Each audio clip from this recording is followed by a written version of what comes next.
platicar sobre cómo se aplican las tarifas aeroportuarias en México. Bien, este es el orden del día. Lo primero que vamos a ver es, bueno, ¿cuál es la razón de ser de las tarifas? ¿Sí? En segundo lugar, veremos cuál es su esquema de aplicación. Un tema transversal en este tópico es el estudio de los pesos operativos de las aeronaves. ¿Por qué razón? Porque uno de los factores que se utiliza para una parte de las tarifas aeroportuarias es el peso de las aeronaves. Entonces platicaremos brevemente sobre el tema. El siguiente tema que veremos es un repaso de qué tamaño son los ingresos por grupo aeroportuario, al menos de los 4 grupos más grandes que existen en el país, y vamos a ver un par de ejemplos de aplicación. Bien, ¿cuál es la razón de ser de las tarifas? Bueno, resulta ser que cuando se toma la decisión de construir un aeropuerto, o bien cuando se decide ampliar un aeropuerto, tiene una serie de necesidades a cubrir de mantenimiento, de pago de sueldo a los trabajadores que ahí laboran, una serie de necesidades que tienen que ser cubiertas por alguna fuente de ingresos. ¿De dónde proviene esta fuente de ingresos? Bueno, pues en primera instancia proviene de los locales comerciales que están instalados en cada aeropuerto, ¿sí? Que obviamente a través de las rentas brindan un ingreso a cada aeropuerto, pero también, y como parte más importante, los pasajeros. ¿Por qué los pasajeros? Porque, bueno, si no hay pasajeros, pues entonces, ¿quién compra en esos comercios? ¿Sí? Y si no hay pasajeros, ¿quién vuela? Entonces, en primera instancia, es precisamente de los pasajeros de donde los aeropuertos van a poder obtener sus ingresos para mantener la operación de su terminal aérea, de su aeropuerto, ¿sí? Deseablemente, pues en un esquema de finanzas autosustentables. En primera instancia, un aeropuerto debería de ser autosustentable financieramente a través precisamente de estos mecanismos. Hay otros ingresos que eventualmente tiene un aeropuerto, algunos ingresos derivados de otros rubros que no vamos a tocar en esta ocasión, pero en realidad los ingresos más importantes de un aeropuerto son de índole aeronáutico, es decir, por la operación propia de pasajeros que a su vez deriva en la realización de operaciones aéreas y obviamente también la parte comercial. Bien, entonces, para poder entender el tema de las tarifas, un tema transversal, como lo comenté hace unos momentos, es el entender cómo se estructura el peso de una aeronave, ¿sí? Bueno, partamos del principio de que una aeronave cuando despega pesa más que cuando aterriza. ¿Por qué razón? Porque durante su trayecto de vuelo, lo que hace esta aeronave es precisamente consumir parte del combustible que está alojado en su interior para poder realizar su vuelo, ¿sí? Hay una fracción de combustible que se guarda para que en caso de que el avión por alguna situación fortuita no pueda aterrizar en el aeropuerto de destino, tenga autonomía suficiente para volar a lo que se llama el aeropuerto alterno, ¿sí? Entonces, bueno, todas las aeronaves en una condición normal siempre deberían de aterrizar con una fracción de combustible, ¿sí? Precisamente para que la aeronave pueda realizar esta actividad en caso de una situación de emergencia fortuita o que de pronto cierran el aeropuerto de destino, debe tener esta capacidad, ¿sí? Entonces, vamos a revisar este tema brevemente. Vamos a revisar 3 conceptos que tienen que ver con esto. Bueno, lo primero es el peso vacío. El peso vacío, básicamente, a lo que se refiere es la masa que tiene la aeronave, ¿sí? Bueno, obviamente la masa, cuando es sometida a la gravedad, nos da el peso, que básicamente lo que incluye es como tal la estructura metálica de la aeronave, es decir, el peso de los motores, las alas, el fuselaje, el tren de aterrizaje, algunos fluidos que ocupa la aeronave para su funcionamiento, ¿sí? Y algún combustible remanente, ¿sí? Ese es el peso vacío. Si a este peso vacío le agregamos el equipo que tiene la aeronave para poder atender a los pasajeros, es decir, asientos, alfombras, gabinetes, cocinas, equipo de rescate, manuales de vuelo y aceite de motores, entonces, si sumamos ese peso al vacío, obtenemos lo que se llama el peso básico, ¿sí? Posterior al peso básico, ¿sí? Si además le sumamos el peso del equipo de operación, que es básicamente el peso como tal de la tripulación, es decir, pilotos y sobrecargos, ¿sí? Los comisariatos, ¿sí? Entonces obtenemos lo que se llama el peso seco de operación, ¿sí? Vamos a ver en una siguiente imagen cómo se estructuran estos pesos, ¿sí? Para entender un poco mejor cómo es la operación de un aeropuerto, perdón, de una aeronave en condición normal. Bien. Entonces hablábamos de un peso vacío, que es lo que vamos a definir, ¿sí? Si a eso le sumamos el equipo de navegación y cabina, entonces vamos a obtener lo que se llama el peso básico, ¿sí?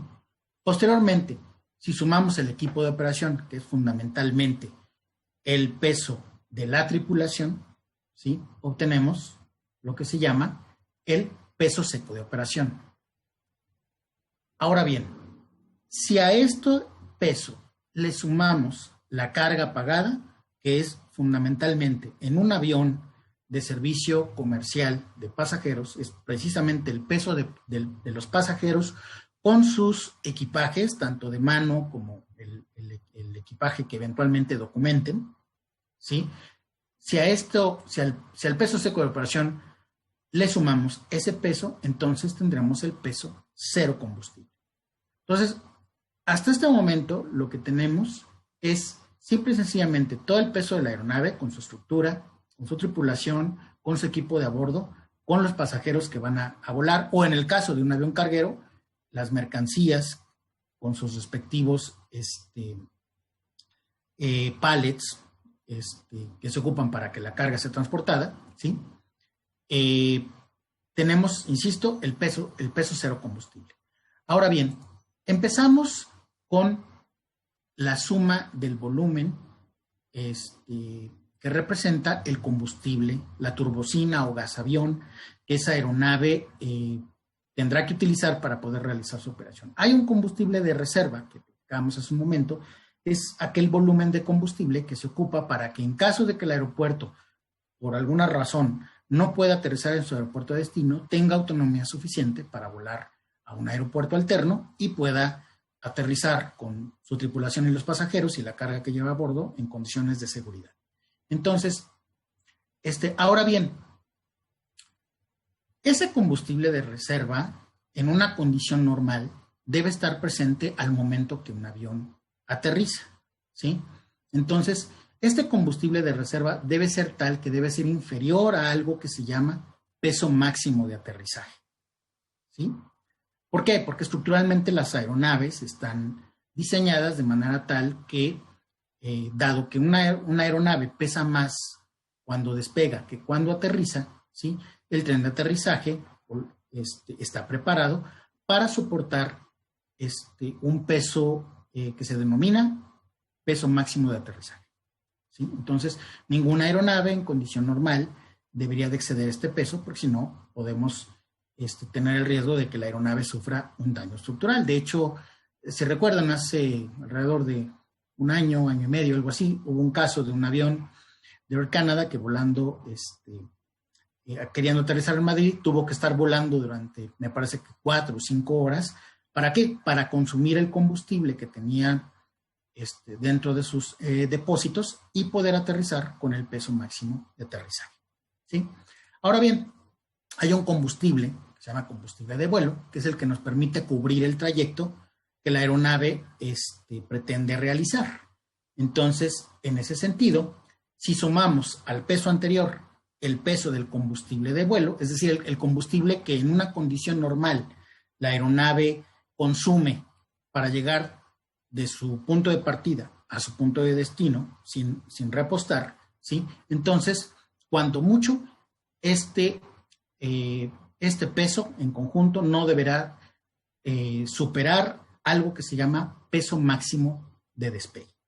Entonces, el peso máximo de despegue es aquel que la aeronave puede o debe de pesar en una condición normal para que no tenga algún daño estructural, ¿sí? Y finalmente hay una fracción pequeña que se utiliza para que la aeronave pueda trasladarse desde su posición de estacionamiento hasta la cabecera de la pista a través de la cual despegará, ¿sí? Que es el combustible de carreteo, y ya con esto llegamos al concepto de peso máximo de carreteo, que obviamente es ligeramente mayor que el peso máximo de despegue.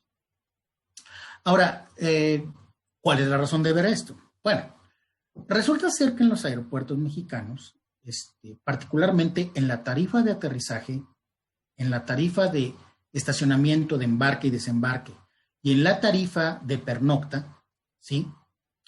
Un aspecto que se considera para el cobro de la tarifa es el peso de la aeronave. El problema es con cuál peso, ¿sí? Bueno, en México hay dos conceptos que se utilizan para precisamente abordar este tema.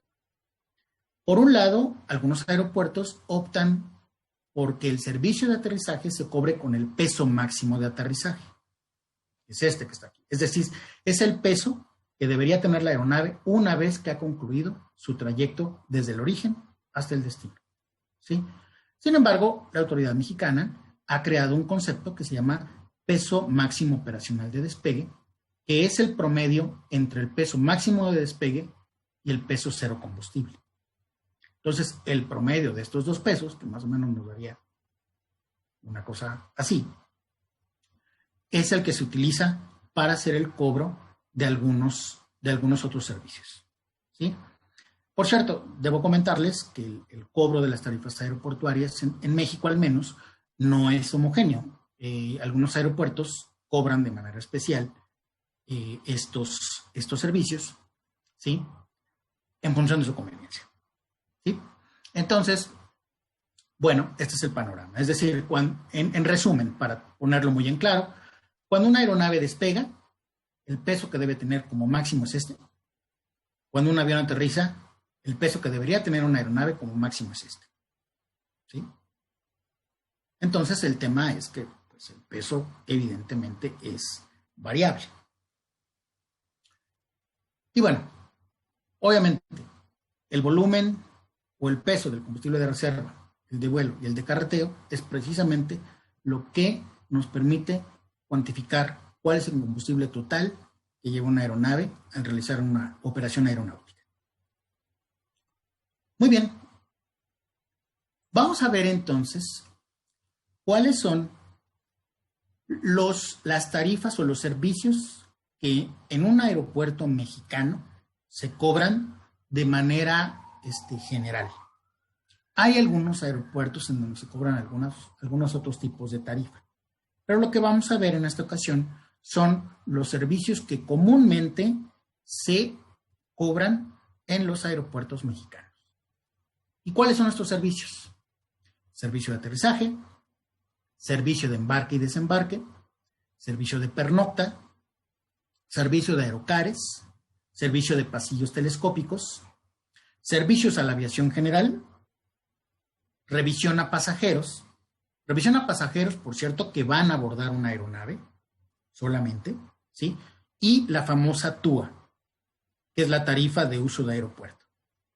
Bueno, ¿quiénes son los sujetos de estas tarifas? ¿A qué entidades se les aplica estas tarifas?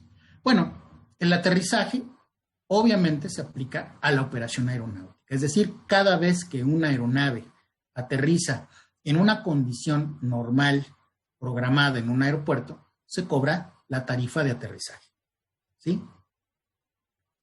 La tarifa de embarque y desembarque se refiere al servicio que se brinda a una aeronave cuando accede a una posición de atraque con la finalidad de permitir el ascenso y descenso de pasajeros y o carga. Hay algunas aeronaves que solamente transportan mercancías, no transportan pasajeros, entonces, bueno, finalmente también hacen el retiro y la carga de mercancías al interior del fuselaje de la aeronave, ¿sí? Ahora, una vez que concluye esta labor de permitir el abordaje de pasajeros, el descenso de pasajeros, el retiro de la carga que trae a bordo el avión, o bien colocarle nueva carga para trasladarla a algún destino, ¿sí? Puede ser que la aeronave permanezca en la posición bien de estacionamiento o bien en una posición remota, ¿sí? Sin realizar actividad alguna. Entonces en ese caso se aplica una tarifa de pernocta, es decir, que es como un estacionamiento prolongado en un periodo durante el cual no se realizan actividades de ascenso o descenso de pasajeros, de ascenso o descenso de carga. Entonces, eventualmente este servicio también se ofrece, ¿sí? Ahora bien, aerocares y pasillos telescópicos en los aeropuertos en donde obviamente estos elementos existen, se cobran pues precisamente para permitir el acceso y salida de pasajeros a una aeronave, ¿sí? La aviación general, bueno, normalmente la aviación general pues tiene una naturaleza distinta a la aviación comercial, ¿sí? Aquí es donde finalmente se brindan muchos servicios de aviación para el Estado, de servicio de taxi aéreo o de aviación privada, ¿sí? Que tienen obviamente otra naturaleza. Aquí el número de pasajeros transportados en la aviación general es obviamente bastante menor que en el caso de la aviación comercial, ¿sí? Tienen también sus tarifas particulares para aterrizaje y embarque. En algunos casos este esquema cambia un poquito, pero en general básicamente eso es lo que se cobra. Y bueno, y finalmente tenemos dos tarifas que se aplican directamente a los pasajeros, por ciento, pasajeros salientes, ¿sí? Es decir, cualquier pasajero que tiene en su mano un pase de abordar es sujeto de estas dos tarifas. La revisión a pasajeros, que es básicamente lo que experimentamos cuando vamos hacia una sala de última espera, en donde nuestro equipaje de mano es sometido a una revisión de rayos X, en algunos aeropuertos incluso hay revisión de material explosivo, ¿sí?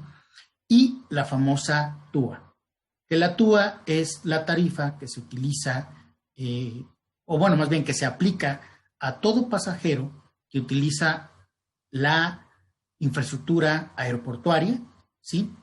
Y que se dirige a algún destino, ¿sí? Entonces, la TUA se cobra a aquellos pasajeros que van con destino a algún lado. Ahora bien, ¿cuáles son los factores de aplicación? Por ejemplo, en el caso del aterrizaje, ¿sí? Los factores de aplicación dependen, en algunos aeropuertos dependen del horario. ¿En dónde se presenta esta situación? En aeropuertos donde, por su nivel de saturación, de pronto se establecen algunos horarios críticos, en donde las tarifas son más elevadas, ¿sí? Y bueno, se aplican este tipo de cuestiones, ¿sí? Hay distinción entre si la aeronave proviene de un destino, de un origen nacional o internacional, entonces también se aplican tarifas diferenciadas y obviamente esto también se aplica en función del peso. ¿De qué peso? O bien del peso máximo de aterrizaje o bien del peso máximo operacional de despegue, ¿sí? Alguno de estos dos pesos, ¿sí? ¿Cómo se aplica uno y otro? Bueno, depende de cada aeropuerto, ¿sí? La tarifa de embarque y desembarque, bueno, básicamente aplica los mismos criterios, pero además de estos, se aplica el periodo de tiempo durante el cual la aeronave está haciendo uso de este servicio, ¿sí? El servicio de pernocta, ¿sí? Normalmente no tiene un horario, digamos, crítico o normal, un horario corrido, y aplica tiempo, aplica tipo de operación y aplica peso. ¿Por qué se incluye el tema del peso en estas tarifas? Pues básicamente por el desgaste que sufren los pavimentos de un aeropuerto. Bien, Ahora, en el caso de los aerocares y los pasillos telescópicos, ¿sí? Normalmente se distingue entre operaciones nacionales o internacionales y el tiempo que la aerolínea utiliza estos servicios. Obviamente, en el caso de los aerocares, pues esto además pasa por el tema de cuántas unidades ocupa ese vuelo para poder hacer el embarque y desembarque de pasajeros. En el caso de la aviación general, pues es similar a la tarifa de embarque y desembarque. En algunos aeropuertos se distingue entre vuelos nacionales, o si la operación es nacional o internacional, el peso de la aeronave, el tiempo que está a bordo, y en algunos casos también se utiliza algún criterio de utilizar algún periodo normal o crítico. ¿Sí? En cuanto a la revisión de pasajeros y la TUA, básicamente el criterio es aplicar a pasajeros y las tarifas están distinguidas entre si el pasajero va a un destino nacional o bien va a un destino internacional. Bueno, ahora, obviamente hay algunos factores que limitan el peso de las aeronaves, ¿sí? ¿Cuáles son estos factores? Bueno, pues son, por un lado, la longitud de pista, la pendiente de pista, la altitud a la cual se encuentra el aeropuerto.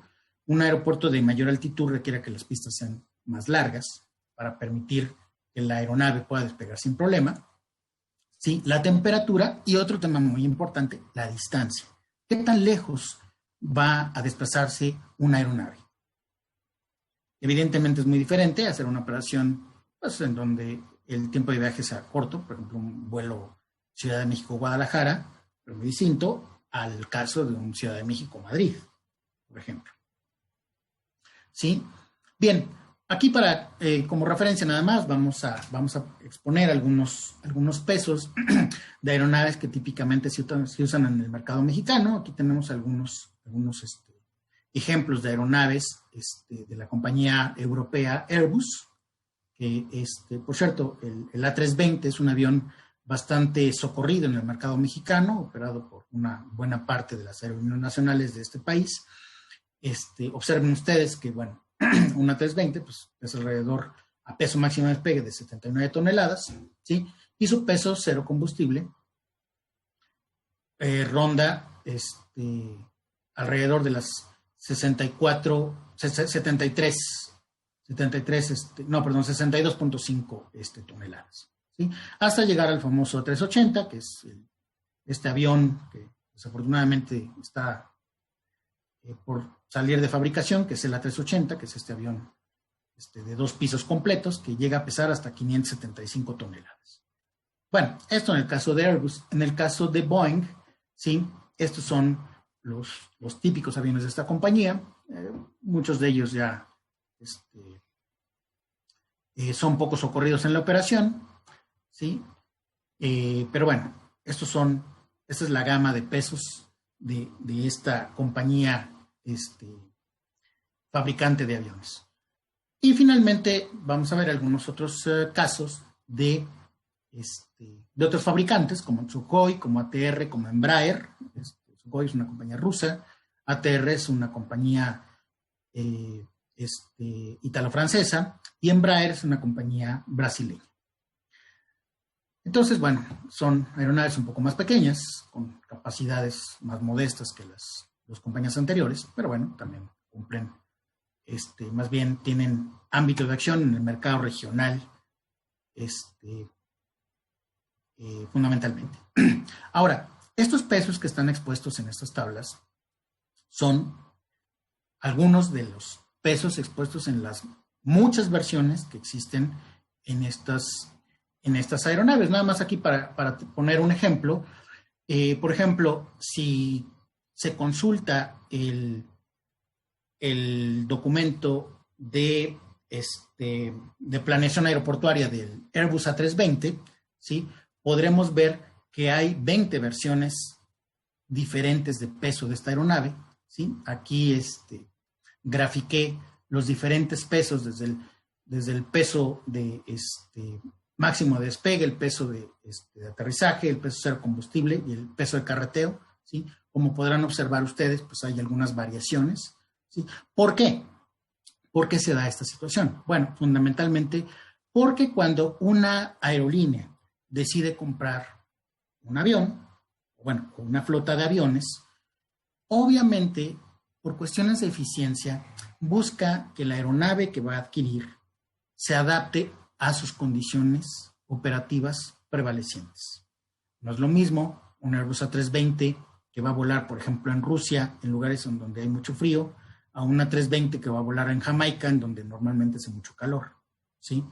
¿Cuál es el requerimiento de distancia de mis vuelos? ¿Cuál es el requerimiento de asientos de mis vuelos? Entonces, literalmente, cuando una aerolínea decide comprar una aeronave, literalmente la personaliza o personaliza esa flota. Entonces, hay muchísimas variaciones, no solamente en cuanto a configuraciones de asientos, en cuanto a pesos, en cuanto a número de depósitos de combustible, ¿sí? ¿En función de qué? Pues en función de su operación prevaleciente.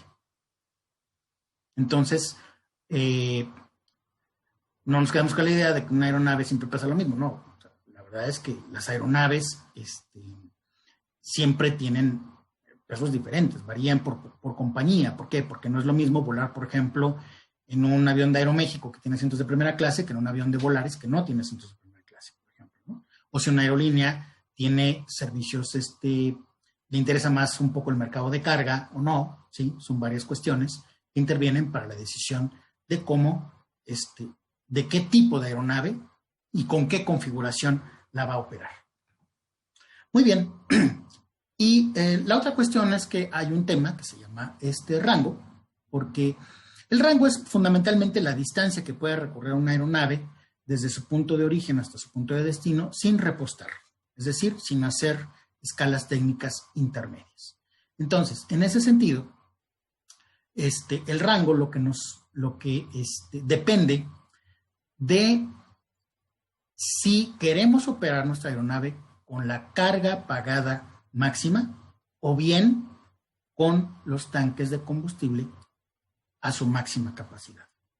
No es posible operar una aeronave con carga pagada máxima y con los depósitos de combustible al máximo. ¿Qué nos limita? El peso máximo de despegue. Entonces, la verdad es que si una aeronave va con carga pagada máxima, a lo más que puede llegar es un cierto valor. Si en cambio decide operar su aeronave con los tanques de combustible al máximo, entonces lo que va a tener que hacer ese operador es reducir su carga pagada y alcanzará el nivel RB, ¿sí? Y si decide utilizar su aeronave sin carga pagada, entonces llega hasta RC. Les digo, estos normalmente son vuelos que se llaman de tipo ferry, ¿no? Para cuando se entregan una aeronave o cuando van a reposicionar flota, normalmente pues se vuela sin carga pagada alguna, ¿sí? Entonces, el peso operativo de una aeronave es un juego entre, lo vamos a ver en la siguiente diapositiva, entre el combustible de vuelo y la carga pagada. Aquí lo que está asurado en color verde es el nivel de consumo de vuelo para cierto rango de operación, y aquí en color rosa está graficado, ¿sí?, el tamaño de la carga pagada, ¿sí? Entonces observarán ustedes que hay un momento en que cuando queremos utilizar el combustible máximo, la máxima capacidad de combustible, tenemos que reducir la carga pagada que lleva esa aeronave, ¿sí? Ok, correcto. Bien, vamos entonces ahora a platicar ya como parte casi final de esta plática sobre cuál es la situación de los aeropuertos en México. Bueno, aquí vamos a ver rápidamente, en gran visión, cuáles son los 4 grupos aeroportuarios más importantes de México, importantes en términos del número de pasajeros que procesan y del número de operaciones que llevan a cabo, ¿sí? Básicamente desde finales del sexenio del presidente Salinas de Gortari se hizo un proceso de concesionamiento de terminales aéreas. Hay actualmente 3 grupos privados importantes, el grupo y el aeropuerto de Ciudad de México, que todavía sigue bajo operación del gobierno federal, ¿sí? Pero en aquel entonces, bueno, se armaron grupos de aeropuertos separados en 3 grupos, el grupo del sureste, que es ASUR, que son nuestros aeropuertos que están aquí, el grupo del Pacífico, que son nuestros aeropuertos marcados en color azul, y el grupo del centro norte, marcados aquí en color naranja, en donde destacablemente los aeropuertos insignia de cada grupo, en el caso de ASUR es Cancún, en el caso de OMA, del centro norte es Monterrey, y en el caso del grupo del Pacífico, el aeropuerto más importante es Guadalajara. ¿Sí? Ahora, ¿qué es lo que ha sucedido? Bueno, pues desde entonces, pues la operación de estos aeropuertos ha estado concesionada, ya estamos hablando de que es más de 20 años de esta situación, ¿sí? Con la idea de que pues estos aeropuertos tengan sustentabilidad financiera, ¿sí? Hay otro grupo que no está aquí graficado, que son los aeropuertos de ASA, ¿sí?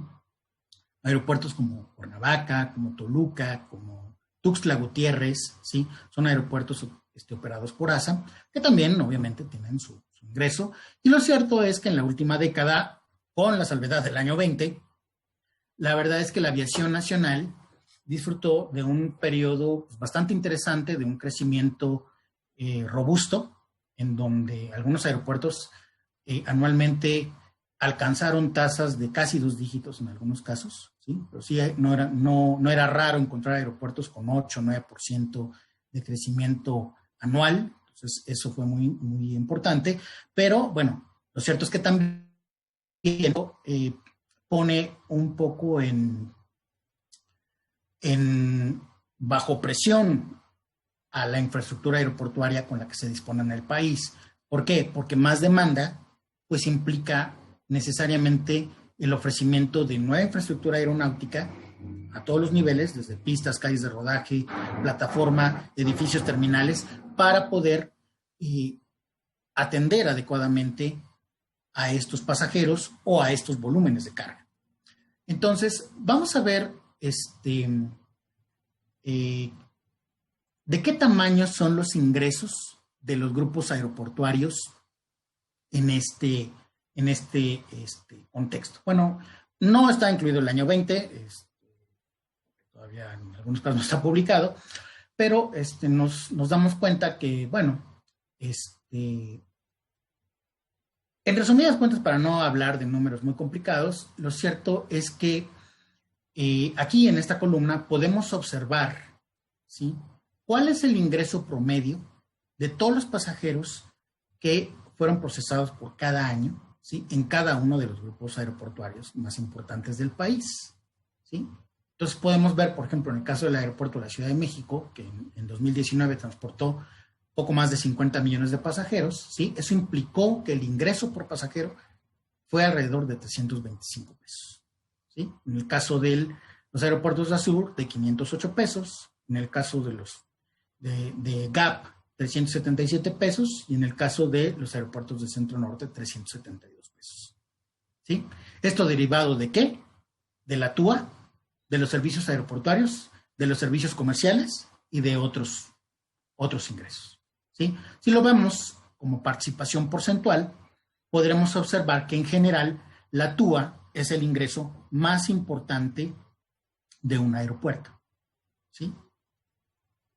Y bueno, después vienen otros ingresos, ¿no? Aquí de pronto sí hay un poco de variabilidad en función del grupo, ¿sí? Y vamos a ver simplemente ya como parte final cómo se aplican o cuál es el esquema de aplicación para el caso del aeropuerto de la Ciudad de México. Aunque, insisto, cada aeropuerto tiene su particular forma de aplicar tarifas aeroportuarias. Entonces, bueno, si observan ustedes en el caso del aeropuerto de la Ciudad de México, ¿sí?, hay una distinción por horario, por vuelo nacional o por vuelo internacional.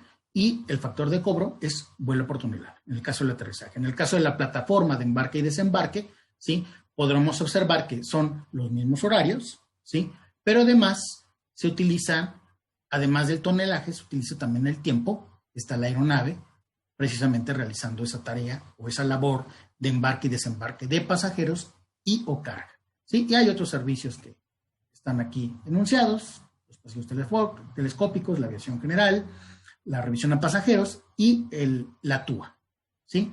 Ahora, la TUA, por cierto, varía mucho, la verdad es que sí varía mucho, de aeropuerto en aeropuerto. Aquí les muestro una gráfica de cómo varía la TUA por aeropuerto. Podremos ver que el promedio de este año, del año 21, está en 432 pesos para la tarifa nacional y 801 pesos en el caso de la tarifa internacional. El aeropuerto más barato en TUA nacional es Cancún, con 178 pesos. El más caro es Reynosa, con 615 pesos. En el caso de la TUA internacional, el más económico es Minatitlán, con 432 pesos, y el más caro, Mazatlán, con 1,202 pesos. Entonces, lo que quiero transmitir fundamentalmente es que las tarifas varían de aeropuerto en aeropuerto, incluso dentro del mismo grupo aeroportuario. Bueno, vamos a ver cómo ya para finalizar con esta plática, dos ejemplos de cómo se aplican tarifas para el caso, por cierto, del aeropuerto de la Ciudad de México. Entonces, en este caso, estamos hablando de una aeronave Airbus A320 que tiene un peso máximo de aterrizaje de 66 toneladas. El tramo que está cubriendo es Guadalajara, México, es decir, es un vuelo nacional, con procedencia nacional, por lo cual, sí, el régimen que se le aplica es de tarifa nacional. Ahora, como esta aeronave aterrizó 9:30, ¿sí? Podremos observar aquí que eso corresponde al horario crítico.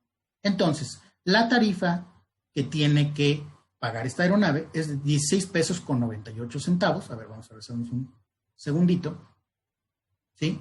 Que corresponde precisamente a vuelo nacional en horario crítico. ¿Sí? Entonces, si observamos, lo que hay que hacer es multiplicar esa tarifa por el peso máximo de aterrizaje, ¿sí? Y entonces obtenemos cuál es el importe que tiene que pagar esa aerolínea al aeropuerto de la Ciudad de México por realizar esa operación. Por cierto, vale la pena mencionar que todas las tarifas aeroportuarias que se aplican en México son sujetas de IVA. El IVA que corresponda, por supuesto, ¿no? En el caso de Tijuana, se aplicará un IVA de 8%, por ejemplo, ¿sí? Y en la parte por ejemplo, de uso de plataforma de embarque y desembarque, aquí tenemos el caso de una aeronave que viene de Guadalajara, que continúa hacia Reynosa, ¿sí? Aquí, por ejemplo, el tonelaje que se aplica, ¿sí? Es el famoso peso máximo operacional de despegue, que es el promedio del peso máximo de despegue entre el peso cero combustible. Entonces, obtenemos cuál es el peso máximo operacional de despegue, que en este caso, esta aeronave son 62.64 toneladas, ¿sí? Vemos cuál es el horario de entrada y salida de posición, ¿sí? Es decir, esta aeronave estuvo realmente utilizando este servicio durante 1 hora con 5 minutos. Vemos cuál es el régimen tarifario que corresponde de acuerdo a su operación, de acuerdo a su horario, ¿sí? Y entonces, simple y sencillamente, lo que hacemos es multiplicar la tarifa por el tonelaje por la fracción de hora que estuvo esa aeronave haciendo uso de ese servicio. Y obviamente aplicamos IVA y calculamos el total. ¿Sí? Bueno, eso es precisamente de los temas que veremos en el curso que se impartirá aquí en minería, lo veremos con mucho más detalle, ¿sí? Y bueno, pues por mi parte es todo. El próximo curso, por cierto, se realizará del 14 al 16 de abril de este año. Entonces, pues les agradezco muchísimo su atención. Muchas gracias. Y bueno, quedo atento a sus inquietudes. Muchísimas gracias. Pues muchas gracias, maestro Padilla. Muy interesante la información. Voy a permitirme leer las preguntas que nos dejaron aquí en el apartado. Claro. María de los Ángeles Hernández nos pregunta, sí. ¿El tonelaje se determina con precisión o dependiendo las características de la aeronave que se estima? Ok, bueno, ¿cómo se realiza esto en la práctica? Bueno, sucede que, como les comentaba durante el transcurso de la presentación, cada aerolínea tiene un peso asignado a sus aeronaves en función, bueno, de la flota que opera, de la configuración de asientos que utiliza, etcétera. Entonces, lo cierto es que ya en un contexto pragmático, lo que sucede es que el operador reporta la matrícula con la cual está operando su vuelo. El aeropuerto tiene una base de datos en donde dice, correcto, la aeronave Extra Alfa, Alfa Bravo Coca, tiene un peso máximo de despegue de tantas toneladas, un peso máximo de aterrizaje de tantas toneladas, un peso cero combustible de tantas toneladas, y ellos ya hacen sus cálculos, ¿sí? En ese sentido, las aeronaves, obviamente, las aerolíneas tienen literalmente la obligación de reportar a la autoridad aeroportuaria con cuáles aeronaves va a operar en ese aeropuerto, ¿sí? Ahora, ¿qué sucede cuando de pronto la aeronave no está reportada en la base de datos del aeropuerto? Pues lo que hace normalmente el aeropuerto es aplicar el peso de la aeronave en esa categoría, el peso máximo de la aeronave en esa categoría. Entonces, obviamente las aerolíneas están muy interesadas en poder suministrar esta información a la autoridad aeroportuaria para que, digamos, le cobren pues de manera, digamos, justa, ¿no? Entonces, no es que el aeropuerto llegue con un catálogo, mira, vamos a entrar a la página de Airbus o Boeing. No, en realidad esto más bien es producto de la información que las mismas aerolíneas le reportan a cada uno de los aeropuertos en donde operan. Muy bien. Juan Carlos Mena nos hizo 2 preguntas. Sí. ¿Existe algún documento, norma o reglamento donde se explique cada una de las tarifas? Sí, por supuesto. Precisamente en el Diario Oficial de la Federación, cada determinado tiempo, cada vez que hay una actualización de las tarifas, se publica un decreto de aplicación de estas tarifas por aeropuerto, en donde se detallan cuáles son los montos vigentes a partir de la fecha de publicación, ¿sí? Esto, por cierto, es derivado de la ley de aeropuertos, ¿sí? Del reglamento de la ley de aeropuertos. Ahí está, digamos, expuesto este instrumento de cobro, ¿sí? Y la Secretaría de Hacienda es quien regula las tarifas para todos los aeropuertos mexicanos. Perfecto. Y nos hace una segunda pregunta. ¿Dónde se pueden consultar las TUAs actuales? Correcto. Las TUAs actuales se pueden consultar directamente en el Diario Oficial de la Federación. Ahí normalmente está expuesta la información en este documento, pero también, de hecho, en las páginas de los grupos aeroportuarios, tanto del aeropuerto de Ciudad de México como en el caso de los grupos aeroportuarios, en el caso de ASA también, en los portales electrónicos respectivos se publican con regularidad estas tarifas. Quiero mencionarles que, por ejemplo, en el caso de la TUA internacional, esta tarifa está tasada en dólares. Entonces, de acuerdo a la información, entiendo que es de Banco de México, cada mes se emite cuál es el costo de la TUA internacional expresada en pesos mexicanos. Pero básicamente en estas 2 fuentes primarias es donde se presentan estas tarifas, y es más, de hecho, incluso la TUA en el portal, por ejemplo, de algunas aerolíneas también se publica ocasionalmente, ¿no? Pero básicamente en estos 2 instrumentos. Muy bien. Evangelina del Toro, ¿a qué se debe la diferencia entre las tarifas de cada aeropuerto? Bueno, evidentemente la realidad financiera de cada aeropuerto es diferente.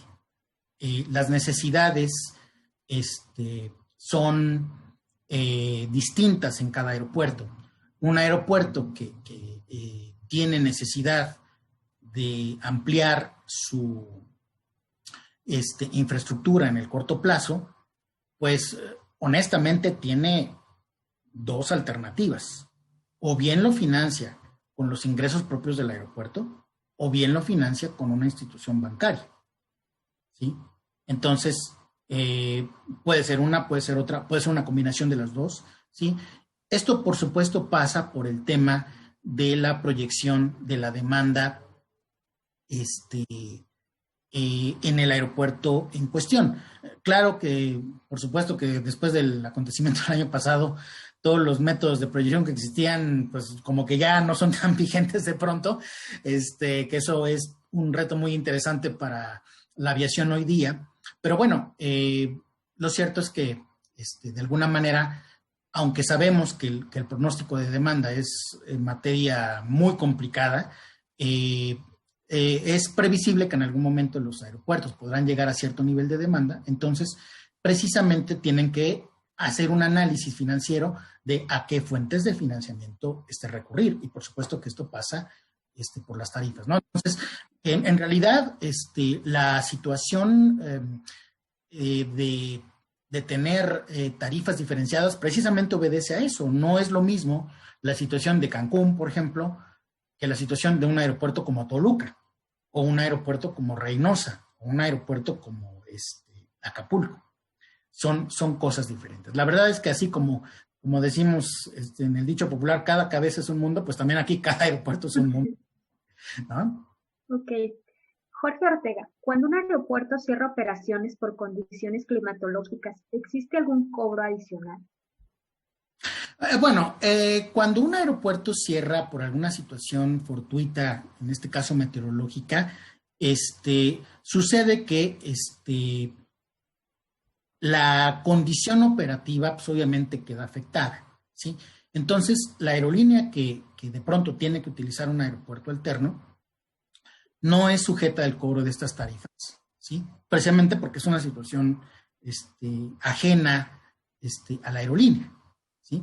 Entonces, son situaciones diferentes, son situaciones fortuitas. De hecho, precisamente en el curso de tarifas veremos los casos de excepción de aplicación de estas tarifas, porque el hecho de que un avión aterrice en un aeropuerto no necesariamente implica de forma obligatoria un cobro.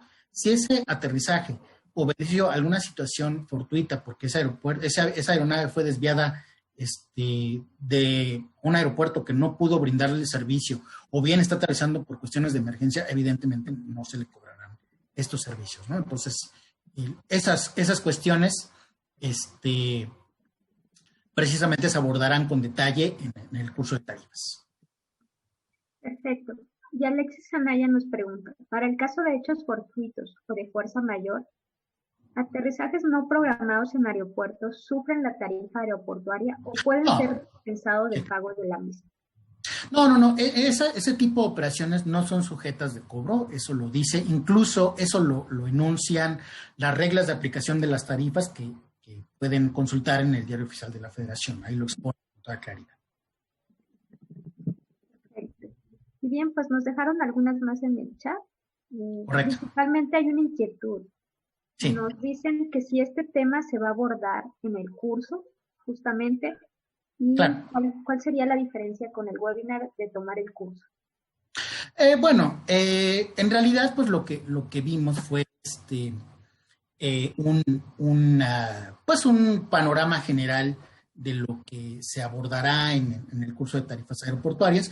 Obviamente el curso, en su caso, tiene un tiempo bastante más grande para efecto de revisar cada tarifa en lo particular, porque sí debo reconocer que el tema de aplicación sí es un poquito enredado, ¿sí? Sobre todo porque de aeropuerto en aeropuerto cambia, ¿no? Entonces, el ejemplo que puse aquí, pues es solamente para el caso del aeropuerto de Ciudad de México, ¿sí? Pero cada aeropuerto tiene su singularidad. Les pongo un ejemplo. En el caso del aeropuerto, me parece que es de Guadalajara, el servicio de aterrizaje contempla el uso de 1 hora en el periodo que toma un avión mientras hace operaciones de embarque y desembarque de pasajeros. Entonces, en ese sentido, pues sí, la tarifa tiene un esquema de aplicación distinto a el caso de Ciudad de México. De hecho, en el curso vamos a ver la aplicación de tarifas de los 7 aeropuertos más importantes del país, que son básicamente Ciudad de México, Cancún, Guadalajara, Monterrey, Tijuana, Vallarta y Los Cabos, ¿no? Entonces, veremos esos casos en lo particular y obviamente la idea pues es que los participantes se familiaricen con la aplicación de estas tarifas, que revisemos de hecho los acuerdos tarifarios de estos 7 aeropuertos y que en caso de que alguien tenga necesidad de revisar algún otro aeropuerto, pueda encontrar las fuentes documentales adecuadas para que entienda cómo se aplican las tarifas adecuadamente en el aeropuerto en cuestión. Perfecto, maestro. Pues esas serían las preguntas. Nosotros le agradecemos enormemente a nombre de la división su participación y su colaboración en este webinar. Vamos a otorgarle un reconocimiento al nombre de la